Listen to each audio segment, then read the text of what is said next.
ഇന്നലെ ഡൽഹിയിൽ CPM ആസ്ഥാനമായ AKG ഭവനിൽ നടന്ന സംഭവങ്ങൾ നമ്മളെല്ലാവരും കണ്ടതാണ്. അവിടെ SFI നേതാവായ ഐഷി ഘോഷിനെ അറസ്റ്റ് ചെയ്യാനാണ് ഡൽഹി പോലീസ് എത്തിയത്. അവിടെ നമ്മുടെ ജോൺ ബ്രിട്ടാസ് MP-യുടെ ഒരു പെർഫോമൻസാണ് നമ്മൾ നോക്കിക്കൊണ്ടിരുന്നത്. വലിയ കാര്യമായിട്ട് പല എന്താണ് അവരുടെ CPM സൈബർ സഖാക്കൾ അത് വലിയ കാര്യമായിട്ട് മാസാണെന്നുള്ള രീതിയിലാണ് കണ്ടാടാന്ന് പറഞ്ഞ് കൊടുക്കുന്നുണ്ട്.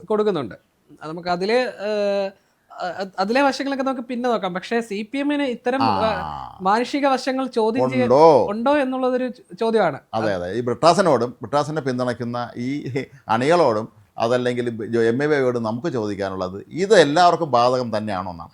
ബ്രിട്ടാസ് MP വന്ന പോലീസ് ഉദ്യോഗസ്ഥർ യൂണിഫോം അല്ലാത്തവരെ വെച്ചാൽ നിങ്ങൾ യൂണിഫോമിൽ അല്ലല്ലോ, നിങ്ങളുടെ നെയിം പ്ലേറ്റ് എവിടെ, നിങ്ങൾ ആരെ ഞങ്ങൾക്ക് ഇങ്ങനെ അറിയാം, നിങ്ങൾ പോയി യൂണിഫോം ധരിച്ചു വരൂ, എന്നിട്ട് നടപടിക്രമങ്ങൾ ആകാം. അറസ്റ്റ് ചെയ്യാൻ പറഞ്ഞെങ്കിൽ യൂണിഫോം ഇട്ടുകൊണ്ടാണ് വരാണെന്ന് നിങ്ങൾക്ക് അറിഞ്ഞുകൂടെ എന്ന് അദ്ദേഹം ചോദിക്കുന്നുണ്ട്. എന്തായാലും ഒരു കാര്യം നമ്മൾ ബ്രിട്ടാസിനെ അഭിനന്ദിക്കണം, ബ്രിട്ടാസ് നല്ല ഇംഗ്ലീഷ് തന്നെയാണ് സംസാരിച്ചത്.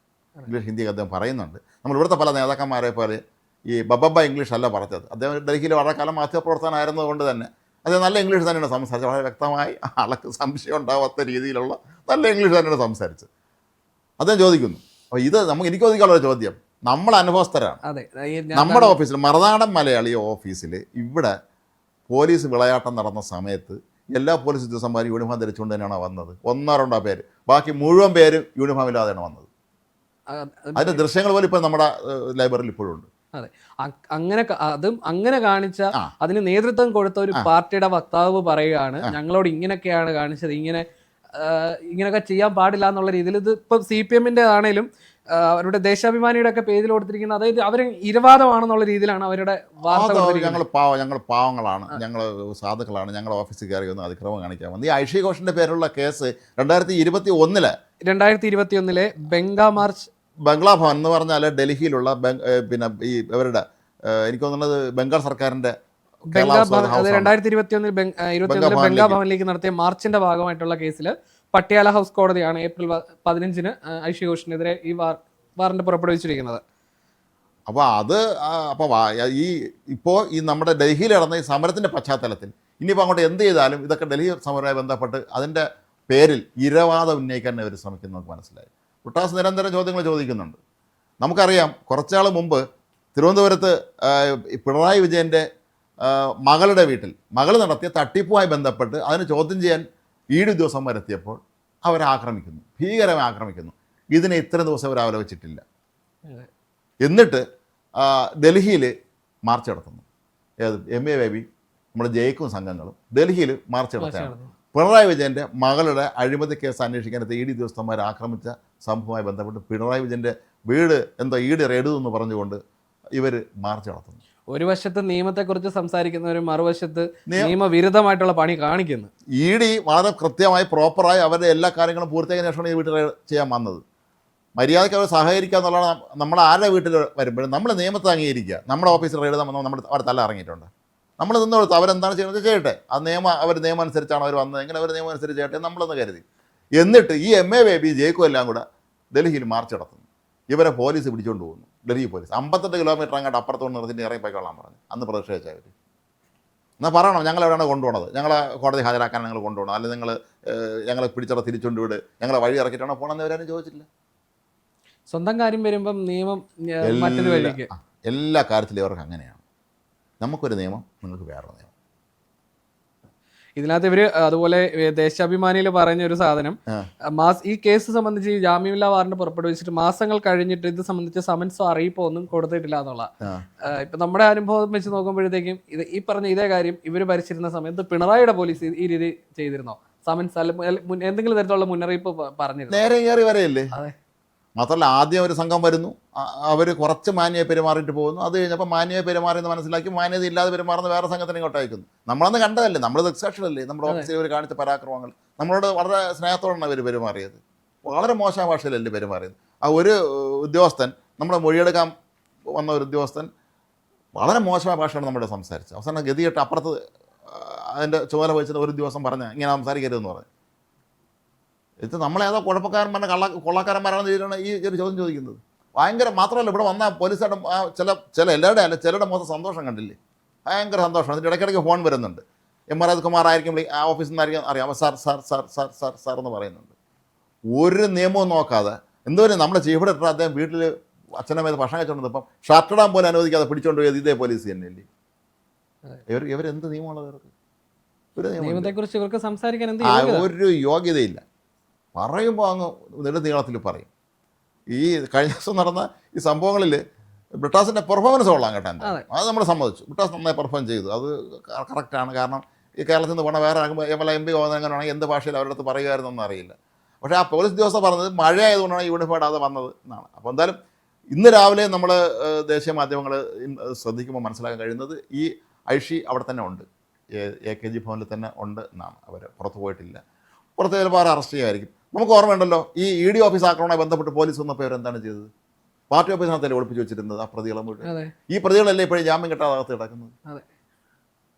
ഇപ്പോഴും അവരുടെ അതിൻ്റെ പുറകെ അത് അങ്ങനെ കുടുങ്ങിപ്പോയ അണികളെ ഇപ്പോഴും തിരിഞ്ഞു നോക്കിയിട്ടില്ലെന്നുള്ളതും മറ്റു കാര്യം. അതാണ് അതിൻ്റെ പോയിന്റ്. ഒരു ആ കൂട്ടത്തോടെ ഒരു മനുഷ്യൻ അയാളുടെ അച്ഛൻ്റെ അന്ത്യകർമ്മത്തിന് പോലും പങ്കെടുക്കാൻ പറ്റാത്ത അവസ്ഥ വന്നിട്ടുണ്ടായിരുന്നു. അന്ന് ആ സമയത്ത് ഇവർ നേതാക്കൾ പങ്കുവെച്ച ചില ഫോട്ടോകൾ ശ്രദ്ധിച്ചിരുന്നോ അറിയില്ല. ചിലരുടെയൊക്കെ വീട്ടിലെ പരമ ദയനീയമായിട്ടുള്ള സാഹചര്യത്തിൽ നിന്നാണ് ഈ കേസിൽ കുടുങ്ങിയിട്ടുള്ള പലരും ഉള്ളത്. അപ്പം അവരൊക്കെ അവരുടെ കാര്യം നേടി, ഈ നേതാക്കളുടെ വഴിക്ക് പോയി, അണികൾ ഇപ്പം എന്താ ആവേശം മൂത്ത് ചാടി അവർ ആ വഴിക്ക് കിടക്കുക. അല്ല, ആരും തിരിഞ്ഞു നോക്കുന്നില്ലല്ലോ. ഒരു നേതാവ് പിന്നെ ഈ പാവപ്പെട്ട വീടിൻ്റെ ചിത്രം കൊടുത്തിരുന്നു, ഈ സംഘർഷത്തിൽ പങ്കെടുത്ത് ജയിലിലായ വ്യക്തിയുടെ. അടുത്ത ദിവസം സോഷ്യൽ മീഡിയയിൽ വന്നിരുന്നു ഈ നേതാവിൻ്റെ വീടിൻ്റെ ചിത്രം, 3 നില കൊട്ടാരം, വെള്ളായണി കായലിൻ്റെ തീരത്ത്, അതിമനോഹരമായ കൊട്ടാര സദൃശ്യമായ ഒരു വീട്. അദ്ദേഹത്തിൻ്റെ കുടുംബമൊക്കെ അവിടെ സുഖമായിട്ട് ജീവിക്കുന്നുണ്ട്. അപ്പോൾ നമുക്ക് അറിയാൻ, ഞാൻ തിരുവനന്തപുരത്തിൽ പഠിച്ചത്, നമുക്കറിയാം ഈ ഇത്തരം സമരങ്ങൾ നടക്കുമ്പോഴുള്ള SFIക്കാർ ഇരയാക്കാറുള്ള ഇത്തരം പാവപ്പെട്ട വീട്ടിൽ നിന്ന് വരുന്ന കുട്ടികളെ തന്നെയാണ്. സംസ്കൃത കോളേജ്, യൂണിവേഴ്സിറ്റി കോളേജിലൊക്കെ പഠിക്കുന്ന ഇത്തരം കുട്ടികൾ, ആർട്സ് കോളേജിലൊക്കെയുള്ള പിള്ളേരെ വിളിച്ചുകൊണ്ട് വന്നാൽ ഈ സമരം, ഈ ബസ്സിന് കല്ലെറിയുന്നതും സെക്രട്ടേറിയറ്റ് മാർച്ച് നടത്തുമ്പോൾ ആടി ഉണ്ടാക്കുന്നതും ഇപ്പം പെട്രോൾ ബോംബ് എറിയുന്നത്, ഇതൊക്കെ ഇവരെ അങ്ങനെ നേതാവിൻ്റെ മക്കൾ ഈ കൂട്ടത്തിലുണ്ടാവുമോ? ഒന്നിലുമില്ല. ഡൽഹിയിൽ സമരം നടത്തിയല്ലോ, ഡൽഹിയിൽ ഇവർ ഇത്രയും വലിയ സമരം നടത്തിയ SFI അങ്ങനെ ചെയ്തു. ഈ ഞങ്ങൾ നേതാക്കന്മാരുടെ മക്കളോടൊപ്പം സമരം ചെയ്തിട്ടുണ്ട്. കാരണം ഡൽഹി പോലീസാണ്, BJPയുടെ പോലീസാണ്. ഡൽഹി കേന്ദ്രഭരണ പ്രദേശമാണ്. ഡൽഹി അല്ലാത്ത വേറെ ആം ആദ്മി പാർട്ടി, കോൺഗ്രസ്സാണ് ഭരിക്കുന്നതെങ്കിൽ പോലും കേന്ദ്ര സർക്കാരിൻ്റെ വകയാണ് അവിടുത്തെ പോലീസ്. അവർക്ക് മുന്നും നോക്കേണ്ട കാര്യമില്ല അവിടുത്തെ പോലീസിന്. അവർ ശക്തിയായ നിലപാട് സ്വീകരിക്കും. അപ്പോൾ ഏതായാലും MAVM പ്രതികരിച്ചിട്ടുണ്ട് ഇക്കാര്യത്തിൽ. ഇത് ശരിയല്ല, ജനാധിപത്യ വിരുദ്ധമാണ്, പോലീസ് ഇങ്ങനെ ചെയ്യണം ശരിയല്ല എന്നൊക്കെ പറഞ്ഞ് ശക്തമായി പ്രതികരിച്ചിട്ടുണ്ട്. ഇതിൽ അവർ CPM പറഞ്ഞൊരു കാര്യം, ഐഷി ഘോഷിന്റെ താമസം AKG ഭവനിലാണോ എന്ന് പോലീസുകാർ ചോദിച്ചു എന്നാണ് പറഞ്ഞത്. അതിപ്പോൾ അങ്ങനെ ഇവിടെയാണോ താമസം എന്ന് ചോദിക്കുന്നതിൽ എന്താ തെറ്റിരിക്കുന്നത്? അങ്ങനെയാണെങ്കിൽ നമ്മുടെ മുഴുവൻ പേരെ, ഈ മറുനാടൻ മലയാളിയുടെ ജീവനക്കാരെ മുഴുവൻ പേരെ വീട്ടിൽ കയറിയിട്ട് ഷായൻ ഖരെ താമസിക്കുന്ന ഇവിടെയാണോ, വിളിച്ചിരിക്കുന്ന ഇവിടെയാണോ എന്ന് ചോദിച്ചവർ വന്നില്ലേ? ആ വന്നവർ ഇവിടെ പോയിട്ടാണോ വന്നത്? അത് നമ്മുടെ പെൺകുട്ടികൾ ഉൾപ്പെടെ നമ്മുടെ വർക്ക് ചെയ്യുന്ന സ്ത്രീകൾ ഉൾപ്പെടെ വീടുകളിൽ കയറി ഇവന്മാർ ഇത്രയും പരാക്രമം കാണിച്ചിട്ട്, തോന്നിയ ദിവസം മുഴുവൻ കാണിച്ച് വീട്ടിൽ റെയ്ഡ് ചെയ്ത് ഇത്രയും പ്രശ്നം ഉണ്ടാക്കിയിട്ടും അത് ശരിയാണെന്ന് പറഞ്ഞ സംസ്കാരം നേരെ ഉണ്ടായിരുന്നു സോഷ്യൽ മീഡിയയിലൂടെ. കൊള്ളാം, ഗംഭീരമായിട്ടുണ്ട്, ഉദാത്തമാണ്, അവന്മാർ അത് തന്നെ ചെയ്യണമെന്ന് പറഞ്ഞ് ആഹ്ലാദിച്ച് വരില്ലേ? എത്ര പേരുണ്ട്? ഈ നേതാക്കന്മാർ ആരെങ്കിലും പ്രതികരിച്ചു? നമുക്ക് അനുഭവമുണ്ട്. നമ്മളന്ന് എത്ര നേതാക്കന്മാരെ വിളിച്ചു, പല CPM അല്ലാത്ത നേതാക്കന്മാരെ പല പ്രതികരിക്കാൻ വിളിക്കുമ്പോൾ പോലും പലരും തയ്യാറായിരുന്നില്ല. അപ്പോൾ അത് ഈ അന്നത്തെ ഈ കുമാറിൻ്റെ നേതൃത്വത്തിൽ, അന്ന് അല്ലെങ്കിൽ PSCയുടെ നേതൃത്വത്തിൽ നടന്ന അന്നത്തെ ഈ പോലീസ് അതിക്രമങ്ങൾ എത്ര ഭീകരമായിരുന്നുള്ളതിൻ്റെ ഏറ്റവും വലിയ ഉദാഹരണമാണ് നമുക്ക് നേരെ നടന്ന കയ്യേറ്റങ്ങളൊക്കെ തന്നെ. അവരാണ് ഇപ്പോൾ സ്വയം ഈ ചോദ്യങ്ങളൊക്കെ ജനത്തോട് ചോദിക്കുന്നത്. ഇവർക്ക് എപ്പോഴും അങ്ങനെയാണ് കേട്ടോ. ഇവർക്ക് ഈ ഡബിൾ സ്റ്റാൻഡേർഡാണ്, ഈ കുമ്പിടികളാണ്. അവർ ഭരിക്കുമ്പോൾ അല്ലെങ്കിൽ അവർ ചെയ്യുമ്പോൾ അത് മഹത്തായ കാര്യമാണ്. അതേ കാര്യം വേറെ ചെയ്യുകയാണെങ്കിൽ അത് മോശം. വിഴിഞ്ഞത്തിൻ്റെ കാര്യം നമുക്കറിയാമല്ലോ. വിഴിഞ്ഞ മാത്രമല്ല, ഈ CPM എന്ത് ചെയ്യുന്നു, എന്ത് നിലപാടെടുക്കുന്നു, ഇതൊന്നും തന്നെ അവർക്ക് ഒരിക്കലും അതൊരു കൃത്യതയുള്ളതല്ല. PM ശ്രീയിൽ ഒപ്പിട്ട കാര്യം മന്ത്രി ആയിരുന്നു ശിവൻകുട്ടി പറഞ്ഞു, ഞാൻ എൻ്റെ നിലപാട് മാറ്റുകയാണെന്ന്. ഓർമ്മയുണ്ടല്ലോ, നമ്മൾ കണ്ടല്ലേ? നിലപാട് മാറ്റിയിട്ടാണ് ഒപ്പിടാൻ തയ്യാറായത്. എന്നിട്ട് പിന്നീട് അതിനെ വിമർശിക്കുന്നു. വിഴിഞ്ഞ 6000 കോടിയുടെ കടൽക്കൊള്ള എന്ന് പറഞ്ഞ് ദേശാഭിമാനിയിൽ വെണ്ടയ്ക്കയിൽ വാർത്ത അടിച്ചവർ പറയുന്നു വിഴിഞ്ഞ പിണറായി വിജയൻ്റെ സങ്കല്പ പദ്ധതിയാണ്, ഉദാത്തമാണ്. അത് ഉദ്ഘാടനത്തിലൊക്കെ നമ്മൾ കണ്ടാണല്ലോ. ഇത് ഞങ്ങളാണ്. അത് കഴിഞ്ഞ് ഇപ്പോൾ ഈ വിദേശ കമ്പനി ഇതിൽ ഷെയർ എടുക്കാൻ വരുമ്പോൾ പറയുന്നു ഇത് കൊള്ളയാണ്. അതിനുമ്പ് ദേശാഭിമാനി പറയുന്നു കണ്ടോ വരുന്നുണ്ട് കേട്ടോ അവരെന്ന് പറഞ്ഞു. അതുപോലെ ഈ ബാർ തുടങ്ങുന്നതുമായിട്ട് ബന്ധപ്പെട്ട് മദ്യ നിരോധനമല്ല, മദ്യവർജനമാണ് ഞങ്ങളുടെ നയം എന്ന് പറഞ്ഞവര് നേരത്തെ പിടിച്ച് ബാർ തുറന്നു കൊടുത്ത് ആ പരസ്യത്തിൽ അഭിനയിച്ച KPSC ഇന്നസെന്റ് നമ്മോടൊപ്പം ഇല്ല. ഉണ്ടായിരുന്നെങ്കിൽ അവർ ഇത് വിശദീകരണം നൽകി അവർ കുഴഞ്ഞു പോയാണ്. എനിക്ക് തോന്നുന്നത് 1000-ഓളം ബാറുണ്ടെന്നുണ്ട് ഇപ്പം കേരളത്തിൽ. ഞങ്ങൾ നെടുമങ്ങാട് പോലെയുള്ള സ്ഥലത്ത് പോലും ഒരു ചുറ്റുവട്ടത്തിന് 3-4 ബാറുണ്ട്. എല്ലായിടത്തും ബാറുകളാണ്.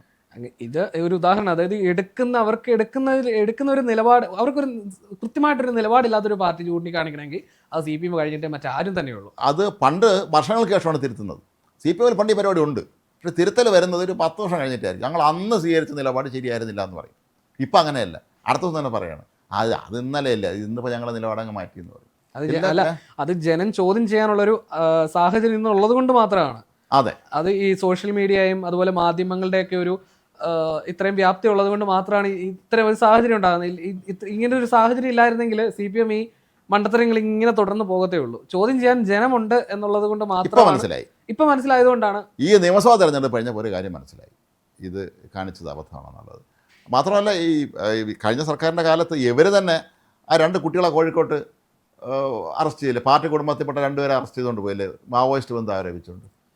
അന്നും പിണറായി പറഞ്ഞു അതൊക്കെ നിയമത്തിൻ്റെ വഴിക്കാണ്, അത് എനക്കറിയില്ല, അതൊക്കെ അവർ പോലീസ് നിയമം നോക്കും, കേന്ദ്ര സർക്കാരിൻ്റെ നിയമമാണ്, അങ്ങനെ ഇങ്ങനെ മാവോയിസ്റ്റുകളെ നമ്മൾ വന്നിട്ട് വെടിയിച്ചു വന്നില്ലേ, അതിന് ന്യായീകരണമുണ്ട്. ഞങ്ങൾ ഈ സോഷ്യൽ മീഡിയയിൽ ഒരു ട്രോൾ വീഡിയോ ആയിട്ട് ഉപയോഗിക്കുന്ന ഒരു സാധനമുണ്ട്. ഈ ഫഹദ് ഫാസിലിൻ്റെ ഒരു വീഡിയോ, അതായത് ഒരു തൂണിന് ഇപ്പുറത്തേക്ക് തിരിയുമ്പോൾ മുഖത്തിന് ഒരു ഭാവം, ഇപ്പുറത്തേക്ക് മാറുമ്പോഴത്തേക്കും മറ്റൊരു ഭാവമായിട്ട് മാറുന്നത്. അപ്പോൾ CPMന്റെ നിലപാട് ഏകദേശം ഇങ്ങോട്ടാണ്, അങ്ങോട്ടൊന്ന് ഇങ്ങോട്ടൊന്ന് എന്നുള്ള രീതിയിലാണ് അവർ ഭരിച്ചിരുന്ന സമയത്ത്. പ്രീ ഡിഗ്രി അവർ പ്രതിപക്ഷത്താണെന്നും പ്രീ ഡിഗ്രി ബോർഡ് മോശം, അവർ ഭരിക്കാൻ വന്നവൻ +2 കൊണ്ടുവന്ന് കൊള്ളാം. 2 സാധനം ഒന്ന് തന്നെയാണ്, വേറൊരു പേരിടും. ഇവിടെ അത് തന്നെയാണ് സംഭവിച്ചുകൊണ്ടിരിക്കുന്നത്. ഡൽഹിയിൽ ഓഫീസിൽ പോലീസ് കയറി എന്ന് പറഞ്ഞാൽ കുറ്റം ചെയ്ത ആളിനെ എവിടെ ഒളിപ്പിച്ച് വെച്ചാലും അത് കുറ്റം തന്നെയാണ്. ഇത് പലരും ഇപ്പോൾ സോഷ്യൽ മീഡിയയിൽ പറഞ്ഞ് പരത്താൻ ശ്രമിക്കുന്നത് ഇത് ഡൽഹിയിൽ ഇപ്പോഴത്തെ വിദ്യാർത്ഥി പ്രശ്നവുമായി ബന്ധപ്പെട്ടാണ് ഈ അറസ്റ്റ് ചെയ്യുന്നതാണ്. അങ്ങനെ അല്ല എന്ന് മനസ്സിലാക്കണം. 2021 ആ സമരം അക്രമാസക്തമായിരുന്നു.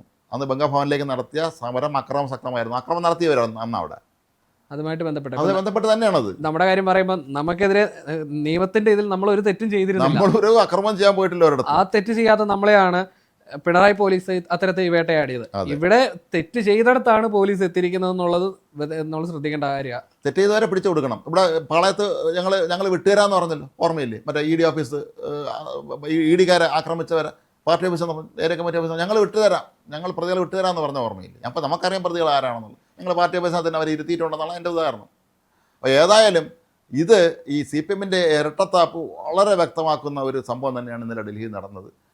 ഇക്കാര്യത്തിൽ ഇവർ കൂടുതൽ ജനങ്ങൾക്ക് മുന്നിൽ പരിഹാസ്യരാവുകയുള്ളൂ ഇതോടെ നോക്കുമ്പോൾ മനസ്സിലാക്കണം. അതല്ലാതെ ഒരിക്കലും ഇവരിത് പറഞ്ഞുകൊണ്ട് ജനങ്ങൾക്ക് അവരെ സപ്പോർട്ടും കിട്ടില്ല, മുഴുവൻ തെറ്റിദ്ധരിപ്പിക്കുന്ന രീതിയിലാണ് സോഷ്യൽ മീഡിയ അവർ കാര്യങ്ങൾ പ്രചരിപ്പിക്കുന്നത്. ഇതും ഈ വിദ്യാർത്ഥി സമരം തമ്മിൽ ഈ നീറ്റ് സമരം തമ്മിൽ ഒരു ബന്ധമില്ല. അത് നമ്മൾ ആദ്യം മനസ്സിലാക്കുന്നത്. പഴയ സമരമായി ബന്ധപ്പെട്ടാണ്. അങ്ങനെയാണെങ്കിൽ പോലും പോലീസിൻ്റെ കേസിൽ പ്രതിയെ പിടിക്കാനുണ്ടെങ്കിൽ അവരോട് സഹകരിക്കുക എന്നുള്ളതാണ് നമ്മൾ കാണിക്കേണ്ട മര്യാദ.